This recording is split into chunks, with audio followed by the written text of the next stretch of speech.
Hey everybody, welcome to yet another Easy Tarot Lessons podcast. It's the second one of the day and the fourth one in a series of three.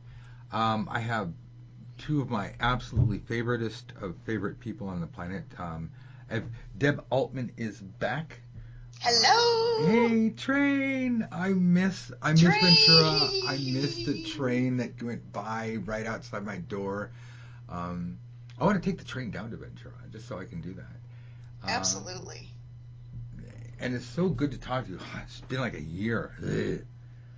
It's been way too long. We have definitely missed the dusty calls, the constant dusty calls. But fortunately, we can hear Dusty on podcasts and things like that. But it isn't quite the same as being in a class with you, Dusty. So I miss you very much. And I miss that all-night call from Texas to New Mexico. It's like, boy, it's a long drive through Texas.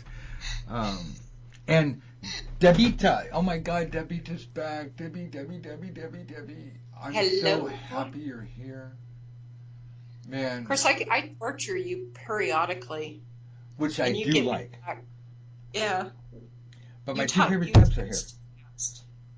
Okay, so class today, and everybody, kiddies, you don't necessarily have to write anything down on this, but we're going to really sit down and pick Deb and Debita's brain. They both studied with me over several occasions in several classes, and I want to know what they've learned over the year or what they've come to realize. The whole point of this class, kiddies, is to sit down and see what other students who've gone down the road have to say. Is there anything, and I don't know, we're going to fly by the seat of my pants here, we're going to see if there's anything that they can share with you that will help make your progress easier, faster, less painful, more productive. Let's start with Deb. Deb, Okay. let me just throw this out at you. Yeah.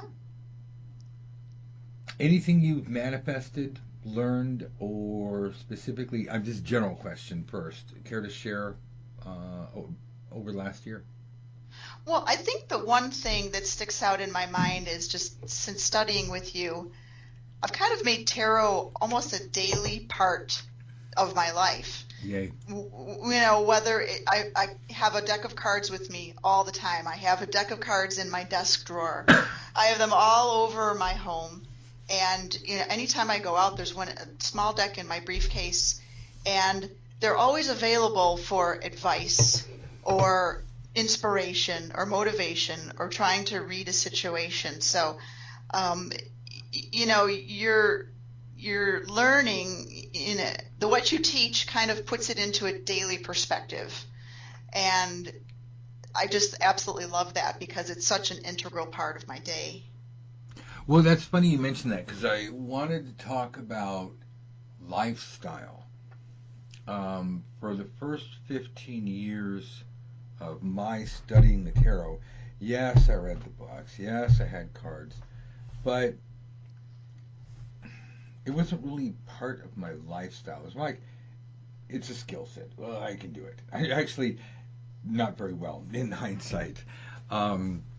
I had an epiphany, after a decade and a half in, but the thing was that it was just kind of there, and whether we do something with it every day or not, I really like the fact that you're using the tarot as a tool to enhance your existence. You still have a brain, you still go out and make your own decisions, but it's just a little extra information for you. Have you manifested anything fun or interesting recently? Well, actually, I have manifested a couple of little romances by using the tarot. And, once I kind of got some guidance about where to go, or should I go to this party, should I not go to this party, that kind of thing, then the tarot gave me very good insight into these people I've just met. And it's always spot on. I don't quite understand it, but it really is. And if I can backtrack for just a second about the training and whatnot, I've been looking at tarot for probably 25 plus years, and I have a shelf full of books and things like that. And I guess the biggest piece of advice maybe I can give to students is it doesn't have to be hard, or you don't have to wear a big flowing robe, or some kind of thing like that. It can just be very, very simple steps, that you can just throw cards out or pick a card at the end of the day, something like that. It doesn't have to be hard, and you don't have to have 1,000 different decks or something like that. It can be a very simple, wonderful practice for just, hey, what's going to be good for me to have lunch today? It can be as simple as that. And they're absolutely great tools for manifesting. And, like I said, the romance part of it has been a very nice one for me. I've also manifested a couple of guitars too.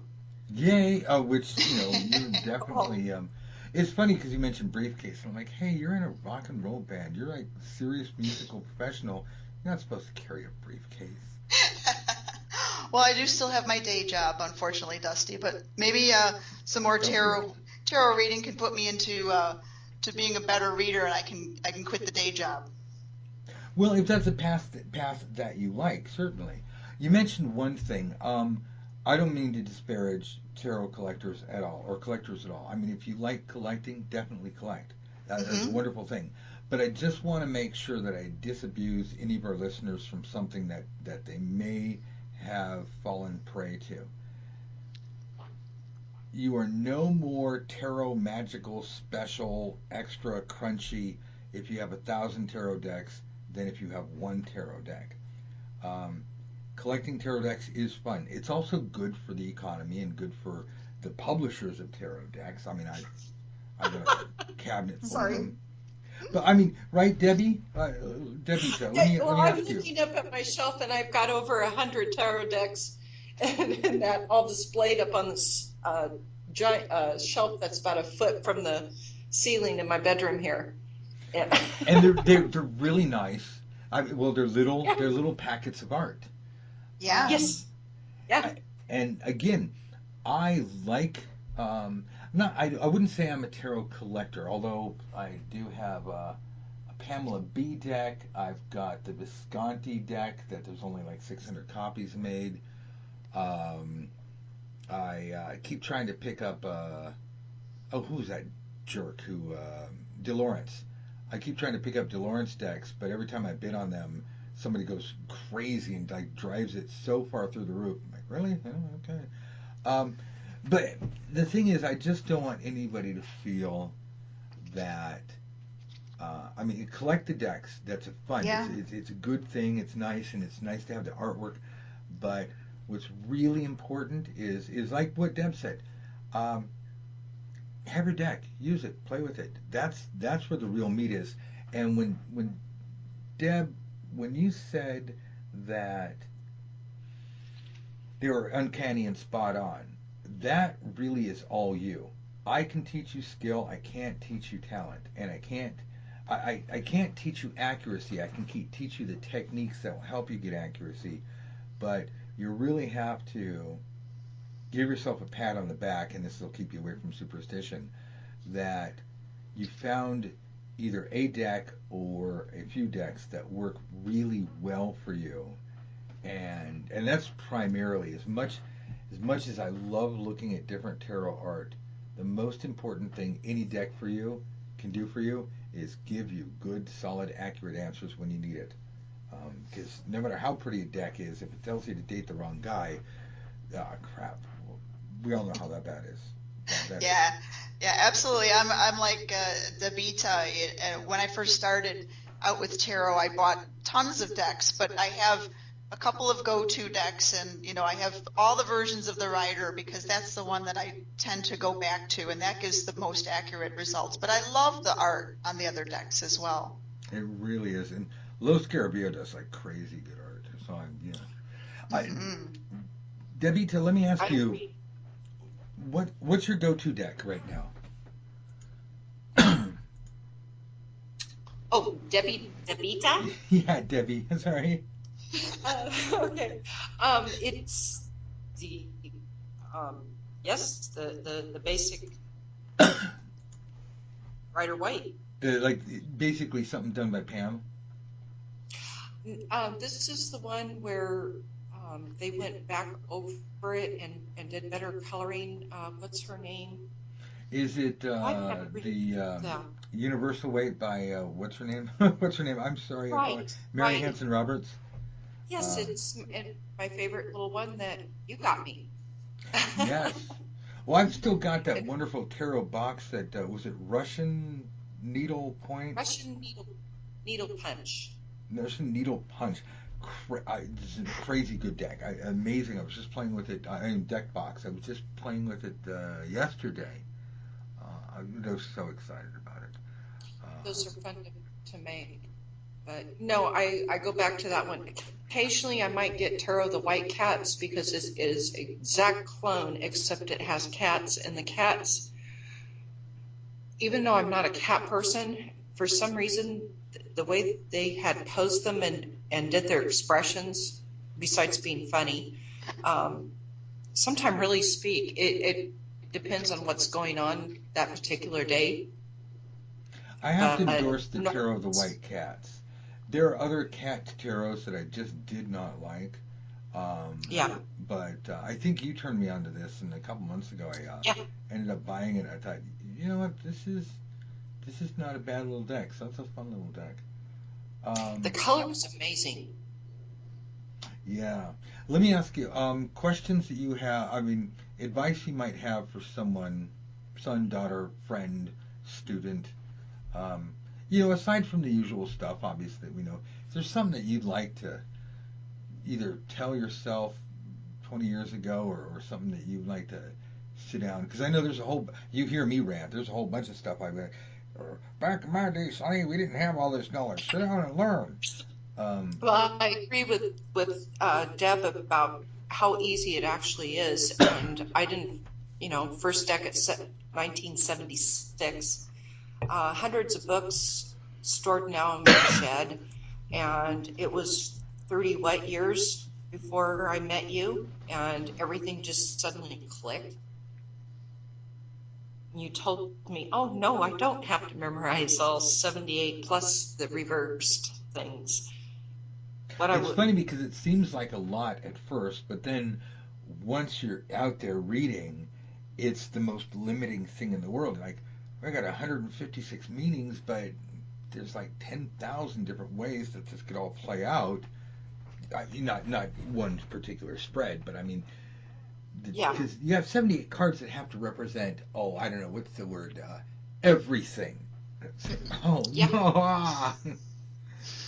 Well, you found a way to make it click so quickly for me. Well, thank you. I appreciate that. Though I've been very naughty lately, I haven't been playing with my cards. I've been a bad, naughty girl. Well, you've been playing with your damn garden, the plants and stuff. Well, yeah. So I've been doing astrology instead. So I get it a half point, right? Now you're speaking my language. You get a gold star for that one. By the way, people need to redeem their gold stars. I mean, I haven't forgotten, but attention out there. If you have any better... Why is someone calling me? Oh my God, didn't I turn this off? See, okay, lesson number 1.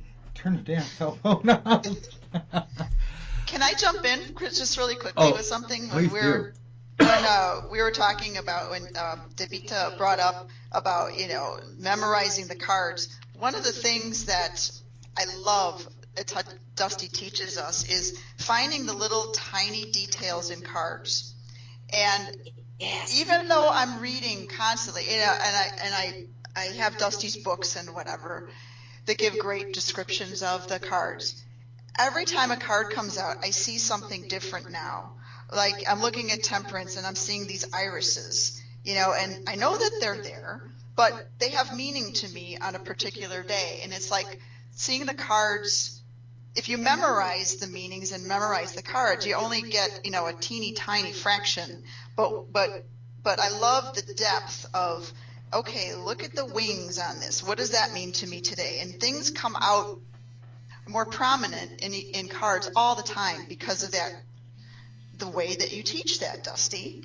And it's just, it makes the same, it's the same cards all the time, but the meanings of them just jump out at you because of one teeny tiny little detail. Yeah, when that finally got in my skull, it opened up a whole new world. And this is where cards and scenario, the exercise from Advanced Tarot Secrets, really came from, is what you're describing. Well, here, I'll give you an example. The snail, in the Nine of Coins in the Pam's deck and many other decks, there's a little tiny snail at the bottom of her garden. Most of the time we don't notice the snail, we don't care about the snail, but depending on the question and the circumstance, that snail may be the most important message of the card. It could indicate a pest, or how she is unconcerned with, the woman in the Nine of Coins, how she's unconcerned with the little details. How about slow and steady wins the race? Absolutely, because she's not necessarily moving, and of course, the suit of coins is very earth-centered, and so that all reinforces it. Earth is the slowest of all elements. So if that's the message that's coming through your intuition that says, look at the snail. This is all about slow and steady wins the race. Well, obviously she's winning because she's standing there and she's got a little birdie and everything. But I like it because this is how we allow the cards to speak to us. Because the cards are nothing more than a visual stimulus to clarify what our intuition is trying to tell us. Because there really is, like, I don't know if it's a wall, but it's like a thick fog between the divine and us. And it's a good thing, because we went through life all day long with God whispering in our shoulder. Blah, blah, blah, blah, blah, blah, blah. What?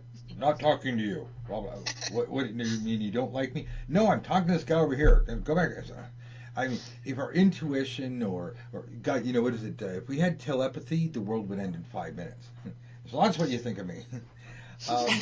So naturally, we have this psychic buffer to keep the thoughts and things out of our head, but it's meditation, religion, philosophy, spirituality, advanced mathematics. All of these are systems of doing so, or have developed methods of tapping into the divine. Again, God's various, what do you want to call them? The point, no semantics, or don't get lost in semantics, or technically, if you want to get into that. But the point is that the tarot is a very easy way for us to, anybody, to connect with our intuition, or connect through our intuition, without having to spend years and years of training and monastic lifestyle and yoga and meditation, which is all fun, but the idea that the, quote, I'm not real fond of this term, but common man and common woman can access direct, clear advice. It's like a power drill. It's like, wow, that's a tool. When you think about it, boop, there's a hole. Now I can do something. Ooh, I just screwed in something. I can hang a picture. The tarot is the original power tool, long before the invention of electricity. And what you two are describing is the proper use of it. Because anybody can take a drill and just start poking holes in wood, but a master craftsman, or I guess craftswoman, if that sounds sexist, can attach different bits and work it in different ways and do. There's words that I don't know because I'm not a carpenter. But they can work magic with this. And again, the idea of magic meaning anything we can't explain. So the short version of all that is the exercises in the easiest way to learn the tarot ever, and the advanced exercises in Advanced Tarot Secrets are all designed to help you understand what the cards are saying to you. And remember, that's a colloquialism. If I want to get technical, I would say that the cards are just there stimulating your subconscious to open up its intuition, and the randomization of the cards is really us working with nature, the divine, the gods, God, whatever you want to call it, to put the top X number of cards in order. And we have 78 cards. If we're doing a Celtic cross spread, we only need the top 10 in order. Okay, so shuffle, shuffle, ding. That's what I talk about. Wait for that ding of awareness. So you do all that right. When it comes to reading, you want nature to do the heavy lifting for you. Let your intuition guide you, and exactly what Deb said, and then Debbita. See what's there. Sometimes the spot-on traditional interpretation, harump, will be the one to go with. Other times, well, let's take a picture. Somebody give me a card, please. 6 of coins. Okay, 6 of coins. That's the damn Pizza Hut card. I talked about that in the podcast before, and it's a perfect example. And it was so appropriate that was a one-time only thing. Not only was I cutting my pizza in pentagrams, and I was like, oh, should I get delivery or should I go? I've got 30 minutes. And I can call and drive, but you can't really call and text and then back. And I was like, what should I do? What should I do? And that card came up, and I just laughed. I mean, I howled. I was like, how much more exact? You could make up a brand new tarot deck with completely different images, and none of them would be that specific to Pizza Hut. Which, again, in Las Vegas, that was pretty much, you had like pizza and Domino's, and it's not like you really have a whole bunch of independent stores. So that was an example of perfect awareness. If you're listening to this podcast going, what? You got to go back. What did I say? You got to listen to the whole show. You got to go back and listen to these free audio lessons that I'm giving away. Yeah, we have 67 of them now. Absolutely. Well, you got to listen to them.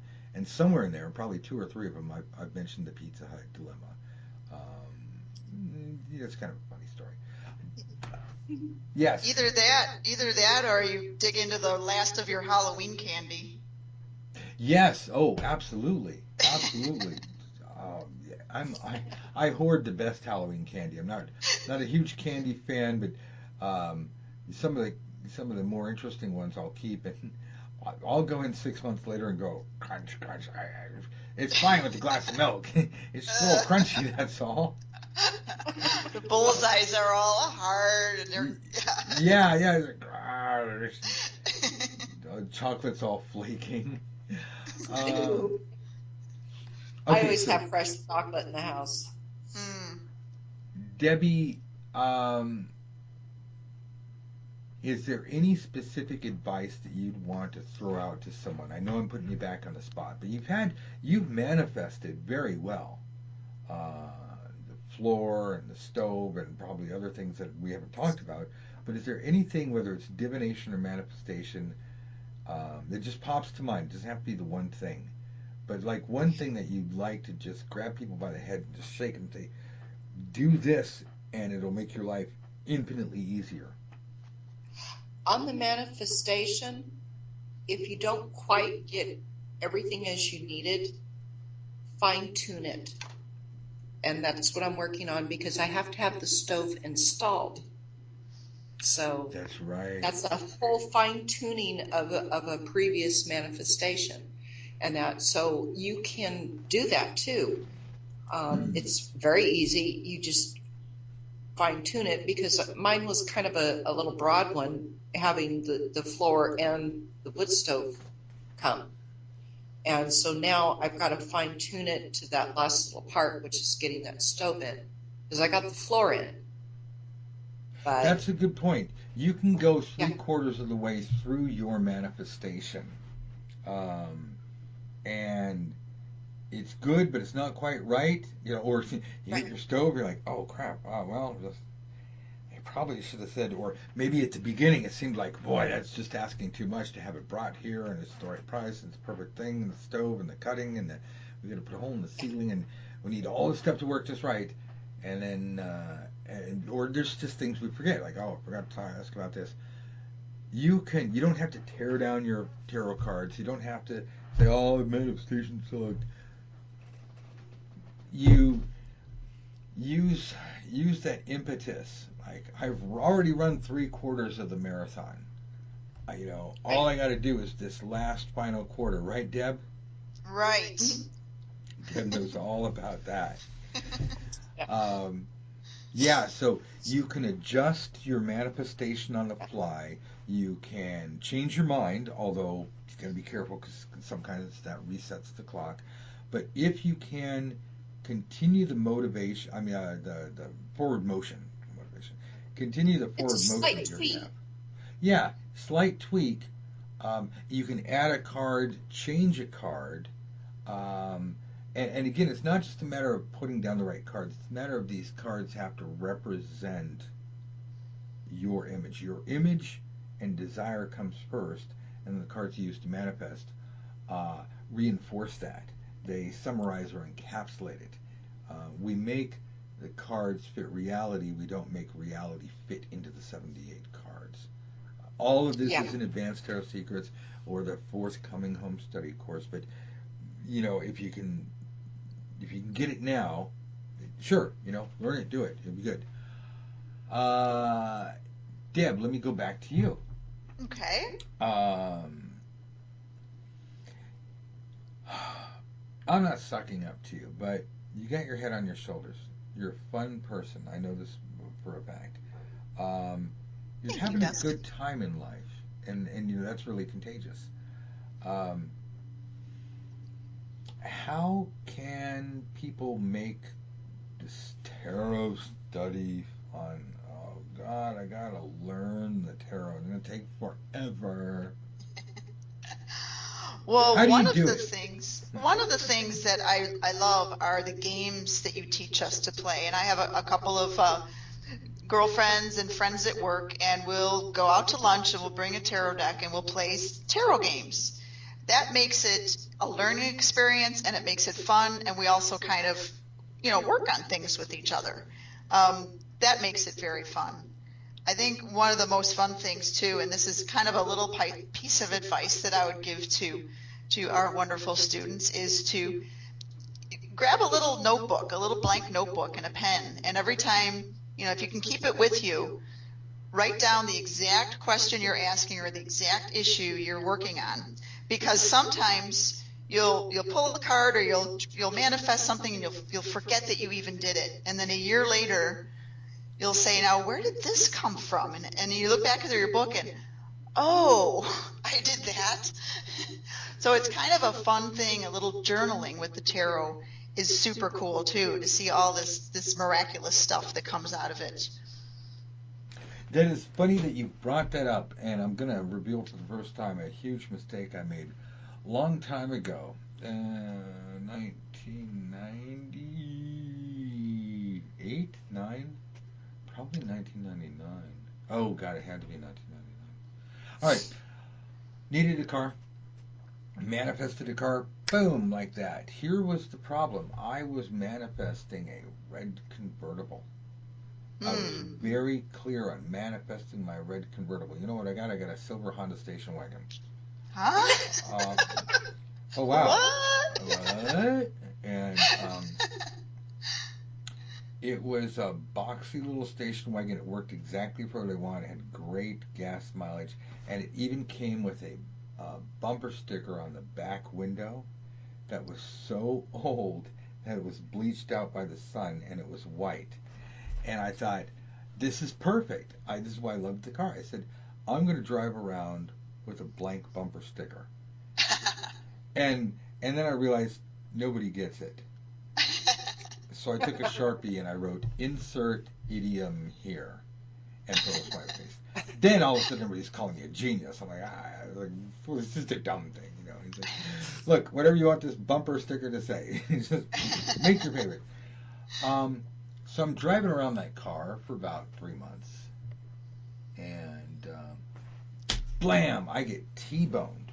I'm taking a left. I have the green light, and the car is one of those horrible things where traffic is stopped on both sides. So I'm rolling forward, and so I figure, okay, so I hit the gas to go, and the stoner guy whips around. I didn't realize there's that extra lane that he was like, fuck it, I can make it, and he punched through it 40 miles an hour.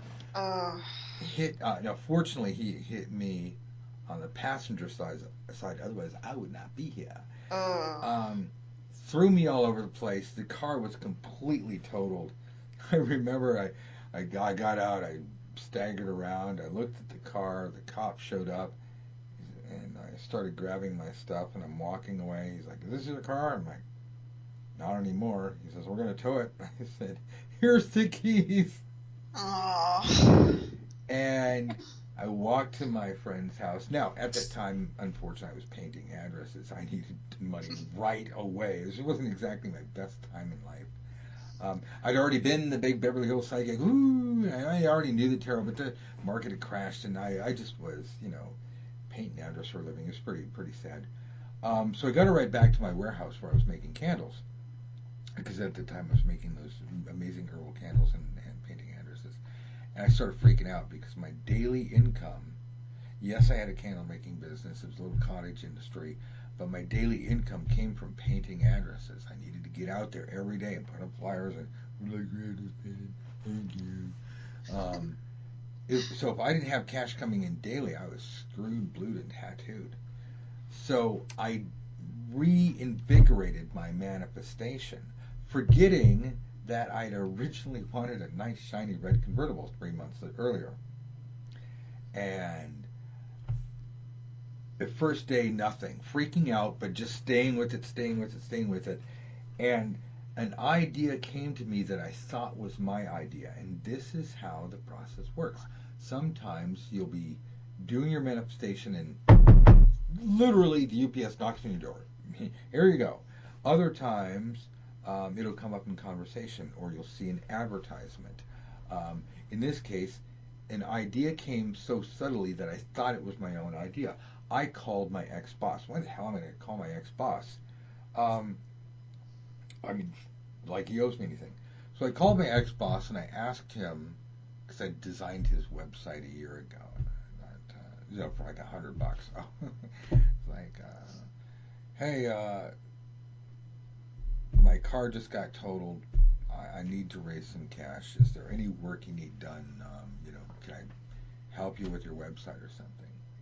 And he said, yeah, So I was like, hey, okay. So now I'm at least excited that I forgot all about manifestation, but the point is that I'm working productively, maybe going to raise some cash. I have no idea what I'm going to do. 3 days later, he calls me back and he says, hey, I got this car. Well, it's a friend of mine's car. And what happened is, white Chevrolet Cavalier, and before you laugh about it being a girly car, it's like a girly Camaro. It had 12,000 miles on it. It was white with white leather interior. It was the sport model, black top, convertible. Oh, it wasn't red. Wah. My boss drives me over from Whittier to Newport Beach. If you don't know where that is, it's like one part of LA to the other. This guy bought the car for his kids and I want a Mustang. I want a big macho car. I don't want to drive it. So it was 12,000 miles sitting in his garage under a car cover. The guy was so anal he went over it with a toothbrush. Other than two little tiny dents at the top, little dimples at the hood where somebody raised it up or bumped it into something, the car was literally brand new. And like I said, the 12,000 miles, all that does is takes off the excess price, because once you drive it off the lot, it loses value. And sure enough, my boss buys the car in cash, gives me the keys to the car, drives me down to the DMV to make sure that it's registered, because that way there's no screw ups. All I had to do is pay for insurance. He financed the car, registered the car. I got a vanity plate. 3 days. It took me 3 days from getting T-boned in my crappy $500 Toyota to having a $28,000 car, and all I had to do was make payments. No down payment. Just pay me in 30 days. Cool. I say that because delayed manifestation. Sometimes they come up later. Yeah. Years later, I'm driving my creepy white stalker van. I raced that car into the ground, by the way. So years later, I'm driving my creepy white stalker van, and it just dies. And I literally, I was out painting addresses. So I call up a guy, and he's like, he comes out, gives me $400, and tows it away. I said, that's $400 I got. So I call my landlord, and I'm like, don't know if I'm going to be able to make rent this month. So her kid comes out, picks me up. I get back, and she says, you seem to like the type of person who would pay me back. And I said, yeah. She loans me the money to buy my current convertible white Mustang. Her son drives down and beats the poor lady down $500 off the price just on principle. I'm like, no, this is what I mean by manifestation. Other people help you. So that's one manifestation for shiny red convertible has netted me a really sexy, albeit 4-cylinder with like macho punch, Chevy Cavalier, and a kind of girly, because it's not the big GT. What does it mean, girly cars? White Mustang convertible, which I've put 200,000 miles on, and that son of a bitch still runs. I've got to say, not getting into the whole Chevy Dodge, that Ford, that car has been with me for a long time, and I'm putting a new top on it because I love it so much. But 200,000 miles. I don't say this to brag. I say this because you guys can do this. I mean, oh my God, it's not rocket science, but if you follow the techniques I give you, again, I'm not going to say guarantee. I'm not some kind of seminar guru. I'm going to say it should work for you. It works for Deb. It works for Debita. All of these people that, if you listen to my podcast that we have on, I just ask them, I say, what's going on? How's it working? Can you fail? Yeah, I failed a lot of times. And then you go back and go, oh, I should have done this. And you've got to make sure that you aren't doing everything right and allowing water to leak into the boat because you're shooting yourself in the foot. So you said sometimes things come later, Deb, and it just made me think. Mm-hmm. Debbie. I just went on a big tirade. Is there anything you wanted to throw in there, because I've been hogging the microphone? No. We're human, so things aren't going to exactly work out the way you think at first. Yeah, we think, it just is this way. But in hindsight, we're like, wow, I didn't know I had to do all this other stuff. And sometimes you don't quite see the whole picture. And if things aren't working out, if you take a step back and look at the whole thing, it's much easier to fine-tune things and see that little detail that you were missing, even though you stepped back.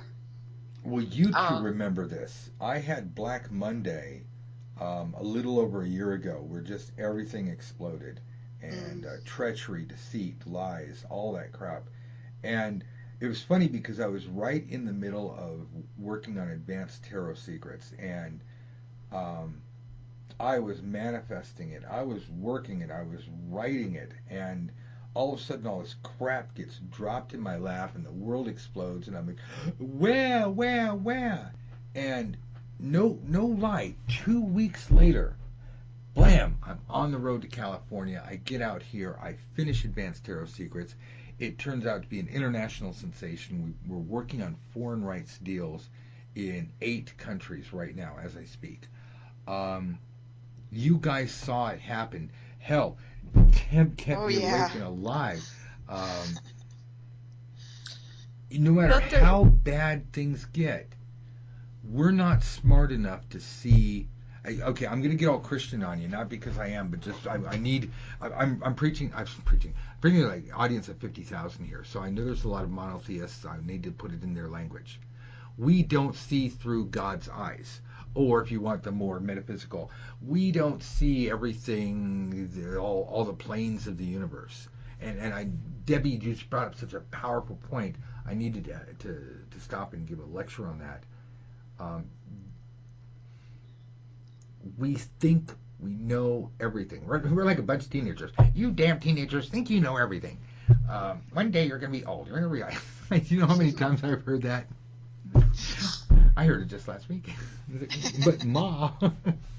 I'm sorry, I hijacked. Go ahead, Debbie. I was going to say, we also think we can control all the variables or don't even realize how many there are.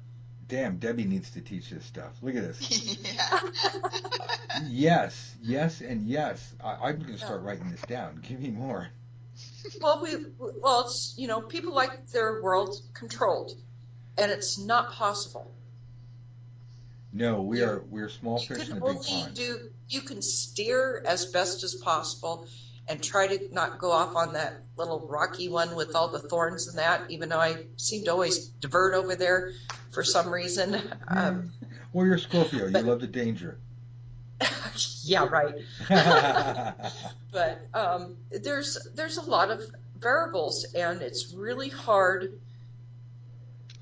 to admit it, and that we can't control everything, or allow ourselves to make a mistake so we can correct it, or at least, like I said, fine tune so it does go the way you need it to go.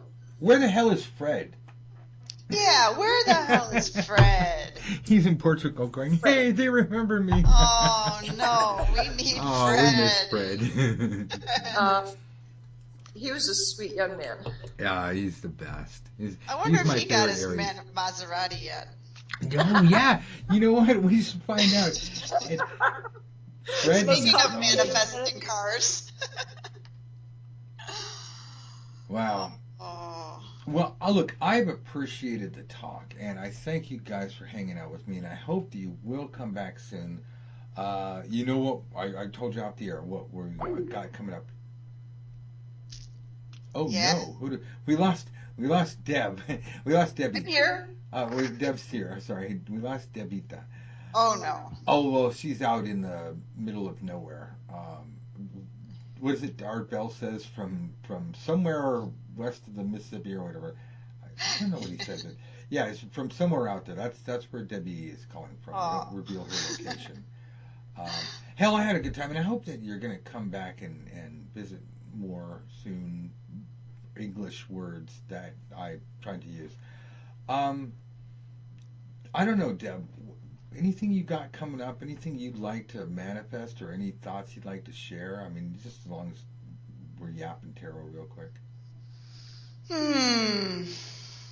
Good question. Well, I have some career paths ahead where I'm making some decisions and some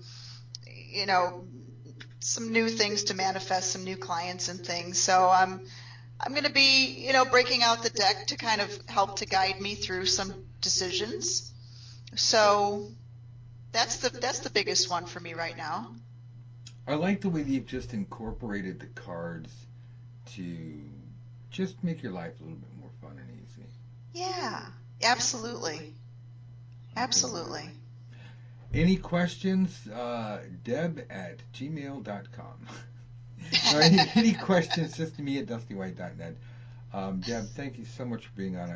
Everybody, thank you for showing up and listening. If you have any questions, if you have a copy of Advanced Tarot Secrets, read it again, do the worksheets, get a study buddy.